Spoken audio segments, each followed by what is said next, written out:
so. Yeah, bro. Because today has not been a good footballing day for me, man. Today is not, and I know when you're on the opposite side of things, it's a heavy day. Definitely. Heavy. Definitely. Yeah, but we don't know yet. We're not sure yet. They could be playing mind Yeah, we're games with sure. us. We're not really sure yet. Nah, we're Yeah. sure. We're not Sure. really like we're 70% sure. Anything can happen.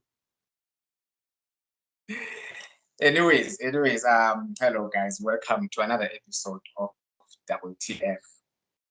Today I have Uncle Bob, Man City fan, happy as it gets.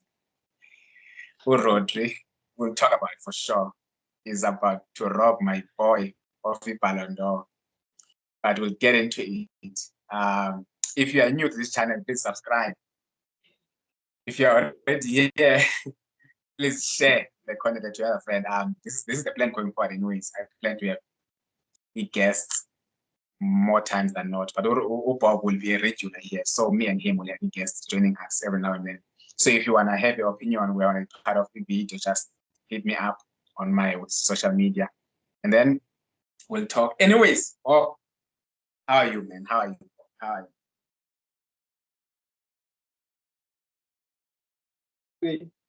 I'm good. Hopefully I'll be a lot happier later. I'm like not really yet. I don't want to jump to conclusions. Let some people jump to conclusions. Let's talk about it. Listen, I've shared my opinion on the Ballon'Dor. Everyone knows who I think deserves to win the Ballon'Dor. I've said it, but I'm sure when you've been feeling different, anyways, from the first minute, you've always thought maybe Rodri deserves it. Definitely, but recently I thought I was sure Vinicius was gonna win it, and until a few hours ago, I knew Rodri deserved it more than him, but I had given up. I thought, yeah, it's gone. Anyways, for me, right, Ballon'Dor, to be honest, I don't even like that I have to talk about it more. I've cut my ties with it since 2017 or 2018 when they gave Luka Modric the Ballon'Dor. I said nah, and from that point, I never actually felt like I've watched the Ballon'Dor where I felt like the winner or the person that won it actually deserved. I haven't done that in a long time, except for Benzema. Benzema completely deserves it. But since apart from me, I haven't watched the Ballon'Dor and thought this winner deserves it. Probably because me, I don't really understand the criteria that they go with. I don't really understand why they've selected each journalists to vote for a Ballon'Dor. I don't really know what they look at specifically. I don't understand. For me, the people that I always think should win based on performances, they don't end up winning a Ballon'Dor, to be honest. It's been like that. The people I thought based on performances should be winning a Ballon'Dor, they never win. Like I didn't understand and I understand what I can do. Last year I was loud. In fact, I was loud at Man City fans last year. City, come on, for Haaland should be winning. It's obvious. Man City fans, City, I who know best then. That's a conversation for another day. Man City fans, Messi. So even Lewandowski, I thought he was supposed to win it for 2020 or 2021. Ronaldo was supposed to win it. So for me, I've come into a conclusion that I don't know what they look at. I don't know the criteria that they look at. I don't know why they give 100 journalists to vote for the most prestigious award in football. When I do have any opinions against Ballon'Dor, because I'm empty when it comes to Ballon'Dor. I think we lost the respect for the award almost at the same time. I think Lewandowski got robbed, Cristiano Ronaldo. Then I think especially that year when Luka Modric won the Ballon d'Or. I haven't even watched the December ceremony. I think the one that I'll definitely watch today's one. So I haven't even watched the award in recent years. That's how much I've lost the respect for it. So does it mean? I guess it should mean that the person who wins Ballon'Dor was the best performing player of that particular year, not necessarily the best footballer, the best player to say. Like it's just that based on the achievements, the accolades, the performances, you were the best performing player of this particular. That's what it's supposed to mean, I assume. Ah, that's what it's supposed to mean. I think that was the whole vision around the award. But now we don't even know right now. We don't even know who votes for the award. It's just the winner. The winner apparently becomes the best player in the world. Yeah, yeah. Here's the thing, right? For immaturity, yeah, the voting time, Ballon'Dor, I think it was clear to almost everyone or to all of us that it would be Ufi winning. I think the journalists, Yeah, the definitely. papers, the rumors, they favored Ufi up until today, basically. Because last week, Monday, it was Ufi. Everyone, there were papers leaked from France, from Europe, saying that Ufi is 99% or 90% going to win. He knows. They've told him. He knows. Then, boom, today, like, boom, today, Uvi is more than 30 votes behind Rodri. And I don't know, man. Listen, I don't want to sound like I'm not saying Rodri have said it. He was one of the better performing players. Definitely. Personally, I don't think he outperformed Uvi to win it, but I get it. And listen, it's a matter of, like I said, I don't want to get into it. You have your own opinion, which I respect. I understand. Yours could be bias driven as a fan in Man City, or it could be true. I don't know. Listen, I don't know. But Uvini, I mean, Rodri winning, he was one of the better players in the world. So winning, it's not like he would know go, I don't know, Amy Martinez, something sounds, he would know who was one of the front runners. Unlike to win, I guess. Unlike to win, I guess. Mna, as a huge fan, having not a good day for me. I have texts that I haven't replied to. People talking, trying to get my opinion. I don't have it. I thought Uvin would win it. He won the Champions League. But also, man, here's the thing, just to move on from Liverpool, just to conclude it. I always thought, one thing I've noticed as of late, which goes back to what used to be before, let's say, the Mason Rodri era, international tournaments were the ones detecting the Ballon'Dor, like back in the days. If you do well internationally, you win a World Cup, you would go on to win a Ballon'Dor. Until Mason Ronaldo, and with Mason Ronaldo, it became like a club thing. A club valued more than international.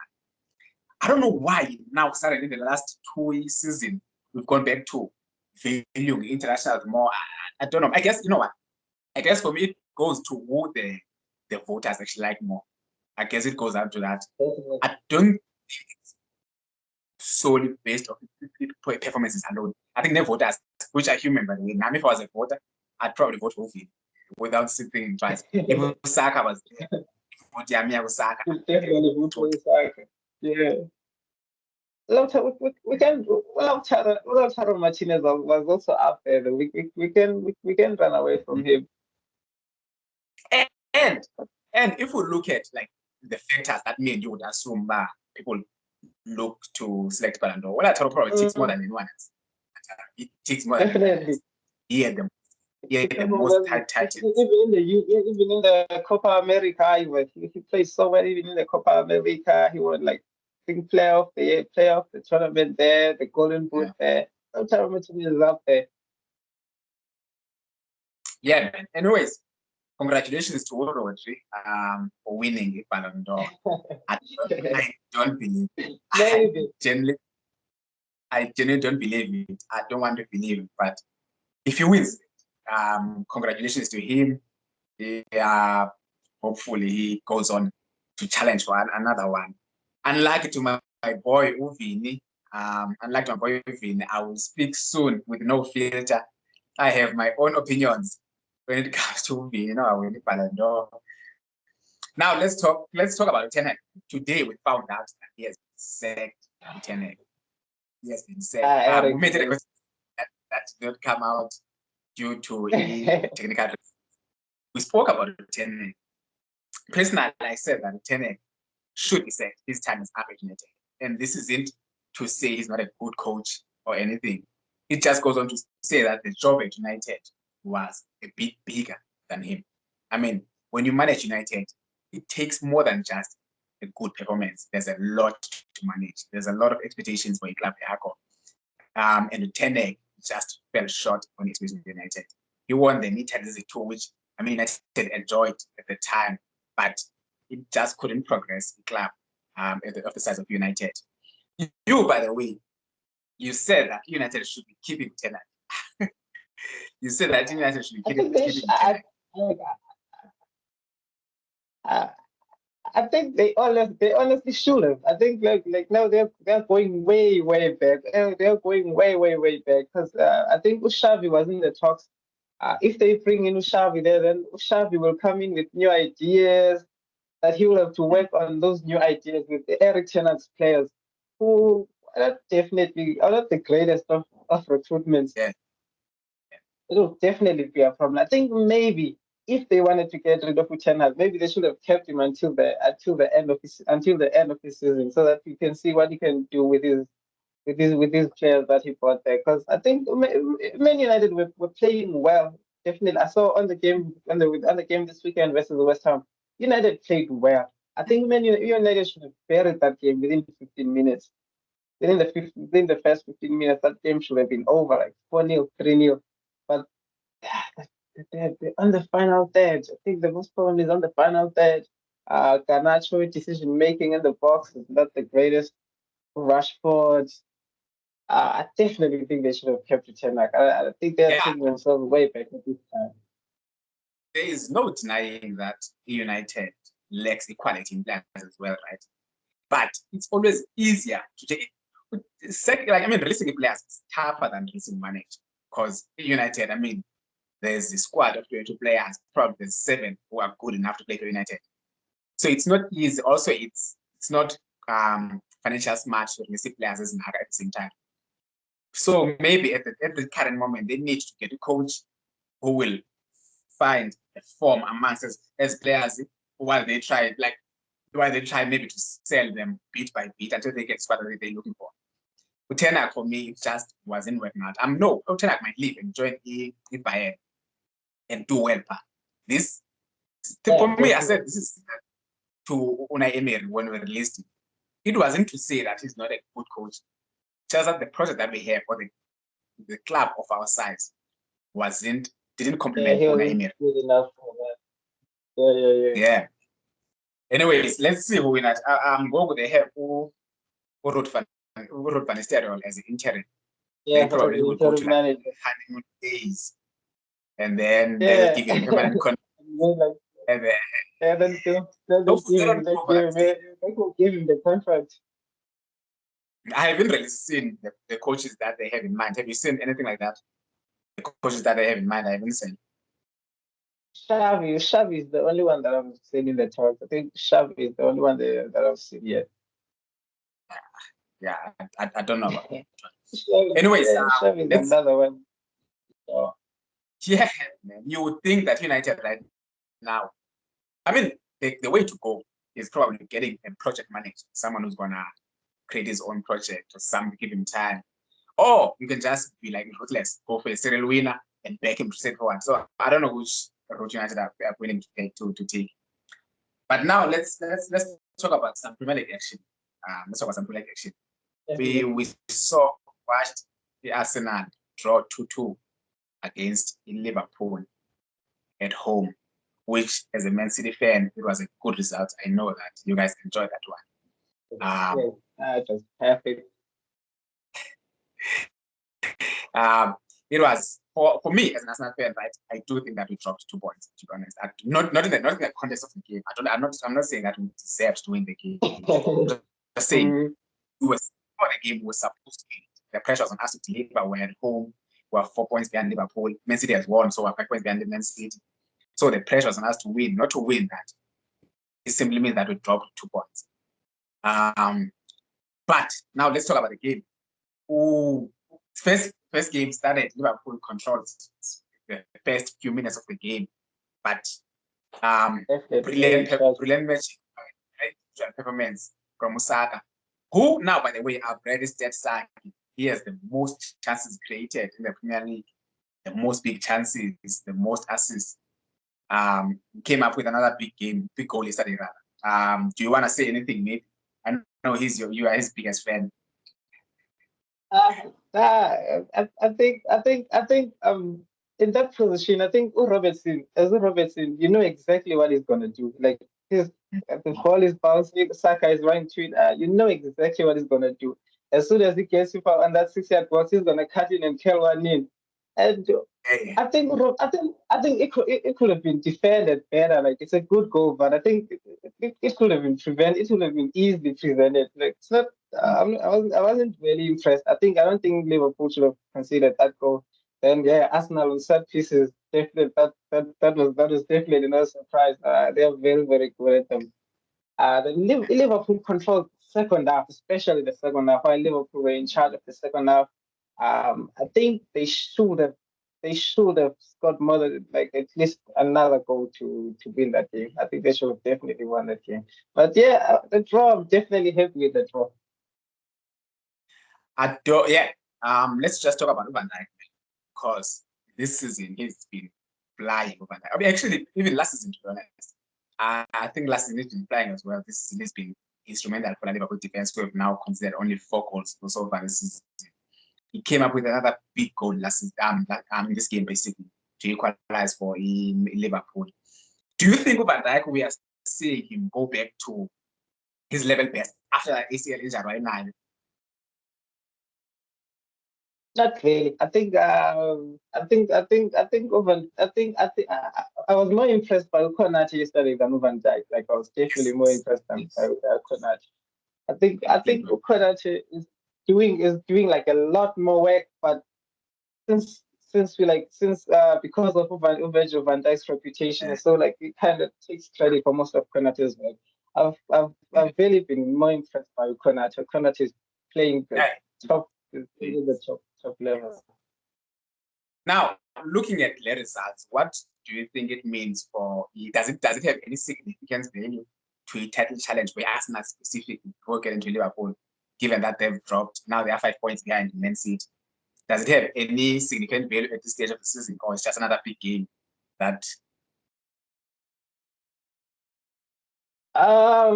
At this point of the season, you really want to have more points than Manchester City. At least like be 1 or 2 or being 5 points. Man City don't get like this is the worst football they're gonna play this season. Like right now, they only get better and better and better. So at this point of the season, you really want to be up there with the Man City or like even over about them, so that by that time when the Man City are winning every game, you're at least there, or you have a cushion like maybe 2 or 3 points clear, so that you can have that margin for error. I think it's not very good for Arsenal and for Liverpool if they want to challenge for the title. I don't. It's not good to be dropping points at this time when you're in a title race versus the Man City. Yeah. Listen, for me, right, as a fan, obviously, I'm frustrated that we didn't get the win. I do think, in the context of the season so far, right, we could have been in a much better place, given everything that's happened, as the red cards, the injuries, and the fixtures. Given that we went away at Etihad, away at Villa, away at Spurs, we've played Liverpool. We have had like a toughest fixture, so it could be worse than this. But also, we probably don't need to be 5 points behind Man City at this time of the season. I want to ask about Liverpool. Some people in Liverpool split opinions, to be honest. Me, in particular, I believe that Liverpool are in the title race. But some people say that Nisha's honeymoon phase, they will fall off like they did last season. What is your opinion on Liverpool in the title race?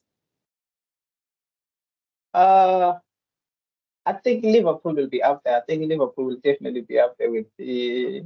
I still think they will finish third, like right behind the Arsenal on third.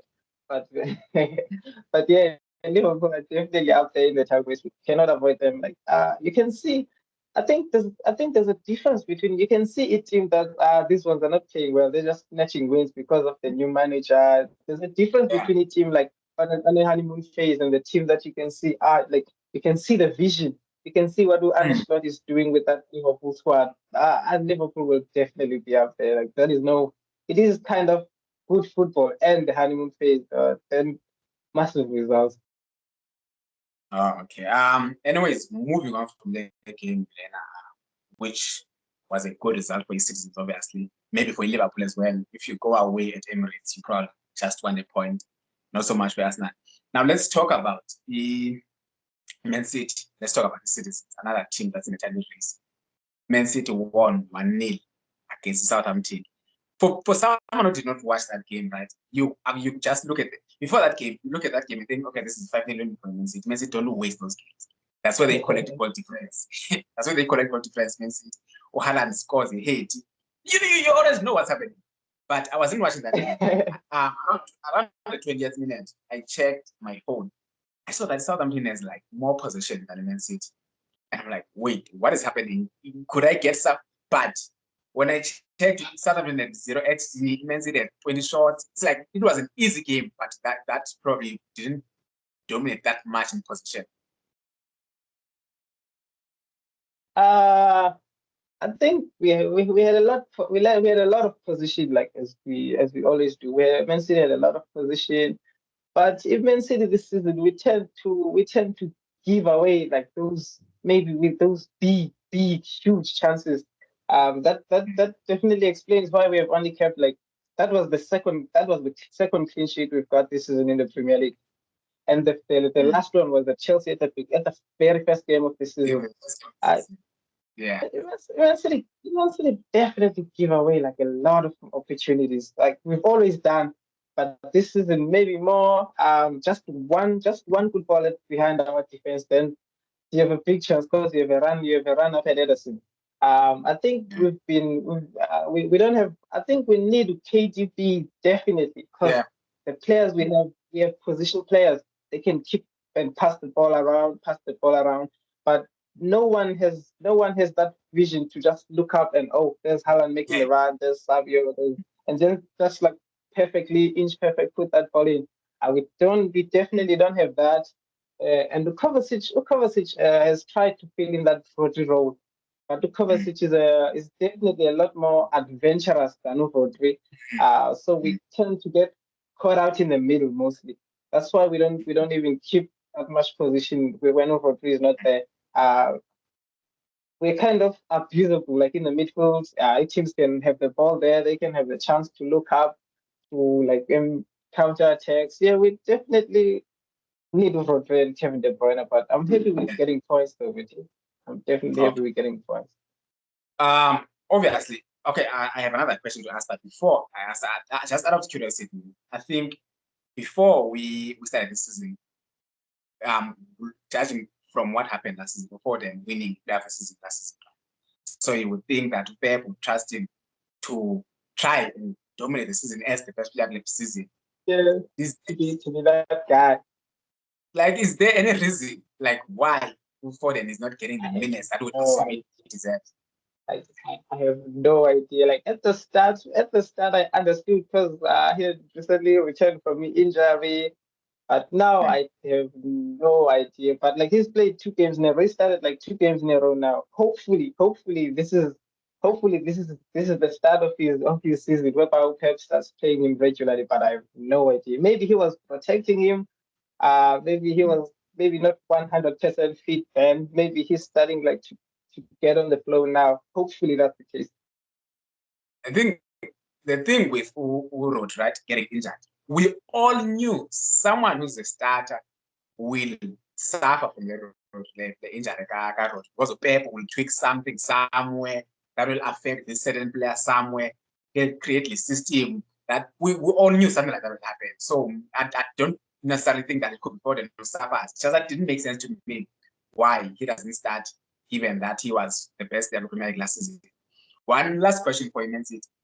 For us, right, as the haters, there's always a moment with season where we look at Man City and we lick our lips because they're not playing well. City, yeah, but they have lost that choice. They have lost that choice. At this kind of moment, it honestly feels like one of those times where we watch Man City, we win a one like a Southampton thing. Man City get last minute win against the Wolves, and we think, yeah, Man City, I'm a Man City man. Now, do you, as Man City fans, think, nah, man, it's just one of those times, or you actually worry this time around back? It could be Nyane, we're no longer that team. As a Man City fan, though, that thought comes up by, hey, what if maybe this year we're not gonna do it? Because what if you think, man, what if you never think, nah, you just relax, we dropped a point, nah, it's just one of those times we'll bounce back next year. You're never really sure. Like even now, I don't know. I really don't know what will happen. Like I don't know what will happen. I don't know. I don't. Because even teams in the Premier League, every team in the Premier League is getting better like every year and every year and Yes. every year. So I always think, what if we're not gonna do it this year? Okay, yeah. One thing we know for sure is that by the end of the season, Man City fighting for their title. That's been proven. Now let's move on to the big chapter that I want to look into, which is the game that I watched in Chelsea in Newcastle. Chelsea, man, listen. You were watching, I think you were watching United West Ham that time. Yeah, I was watching United. Yeah, I was watching United West Ham that Chelsea, time. yeah, in Newcastle, at the start of that game, they had enough control on that game to create something and maybe lead la game Leana. Up until obviously a moment of magic from Cole Palmer, who out of nothing just released Pedro Neto. Yeah, that boy is funny. He released Pedro Neto. And then Newcastle later on equalized up until Cole Palmer scored the winner. Now, I don't want to, I've spoken about Cole Palmer a lot more. People know how I feel about Cole Palmer. I've had my honest take about him. I don't think he's the best player in the Premier League, but I think he's one of the best people in the Premier League. I've said it. Now, I want to ask Man City, man, when you watch Cole Palmer, the trajectory as a player, you can tell that this boy is going to the very top. There's no denying a player of that talent is going to the very top. Now, as a Man City fan, do you maybe feel like you have done something similar to that ends by Chelsea with KTB when it comes to Cole Palmer? Oh, I think it definitely made a mistake by selling Cole Palmer because Cole Palmer wanted to play for Man City. He even wanted to leave like on loan that time, but we told him, nah, it's either like you stay or you just leave. Those were the two options he's given. I think I'm definitely jealous of how Cole Palmer is, of how Cole Palmer is performing at Chelsea. He's so good, man. But he's always been good. Even at Man City, we could see only glimpses, though. We could see glimpses of this boy could be him. But I think it's a bit different though with Cole Palmer because when Kevin De Bruyne left to Chelsea, he went out to Wolves.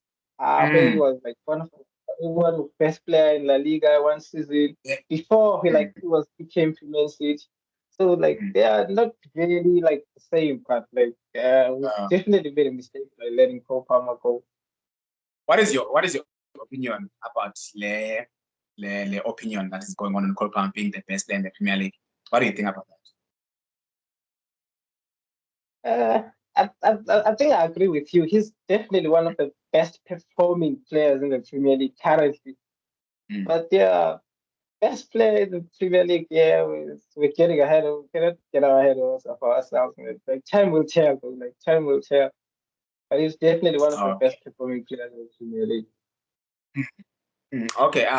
Chelsea right now have won the game against the team that they're competing with for a top four. Do you think Chelsea will make it top four ahead of the Newcastle, Aston Villa, the Spurs, the United, if United are coming with top four? Do you see them as favorites? Looking at their competitors for the top for that top four spot, definitely. I think Chelsea are the most favorite for that top four spot right now. Spurs. Man United are not playing well. Newcastle are definitely not playing at the level that they were playing at that we saw play them like they were playing at last season. Definitely. I think right now my top four prediction is Manchester City, it's Arsenal, it's Liverpool, and it's Chelsea. Nah, I'll have you feel Aston Villa, yeah, Aston Villa, not this year, not this year. You know, they're not finishing in the top. yes. Not this year. Um, let's go into our last game, which is United. West Ham, the game that you watched, United losing yet another game, which is the reason why Ten Hag got sacked. Got sacked. Ten Hag. What? I mean, we've spoken about United. I don't have to get too much into that. Do you think that the biggest problem with United was the players or the manager? Like, do you expect any changes in terms of performance levels? Yeah, players now that Ten Hag is gone, or because this is the same players, right? That had Mourinho sacked, Yeah, that had definitely. Raf Rengerek taking giving us essay about, that had Ole Gunnar sacked.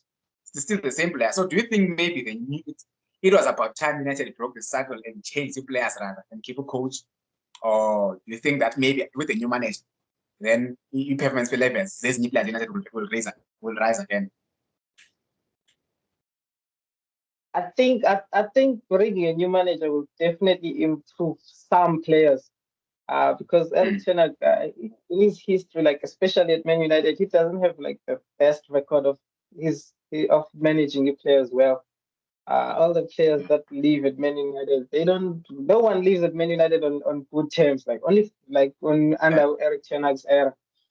Maybe if that is the problem at Man United, I think another coach will definitely improve that part of the team, but also the players. Though you cannot just blame the managers every time. Oh, we're not playing, we're not getting the results. The manager, let's let him go. The players also have to look at themselves and also have to look at themselves and like, oh, we have to improve. We are definitely not doing enough. Rashford is definitely not doing enough. Garnacho, the glimpses here and there. Casemiro is definitely not playing at his level. There's a lot going on. And I think mostly the problem that affected the Man United was his recruitment. The recruitment was definitely awful. Yeah. That should definitely improve. That also was one of my reasons why I just felt like the Ten Hag should leave, man. I felt like the players he was identifying were just horror. Especially if he was responsible for the signings, which I think he was, given the players that they signed. So for me, an idea was the reason that I said managed multiple players in the past. Yeah. Anyways, yeah, man. That's it for you, United. There isn't much to say. Hopefully, with the new coach, we might see some of their better players performing at a better level. Maybe because United right now has changed a board, which was their biggest issue, or which was the issue that defenses are complaining most now. Now they've went on to change management, which United fans complain the most. So maybe they have so many new players move.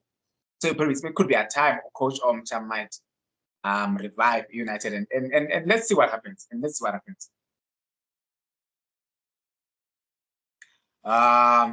Yeah, I think that's been our weekend preview.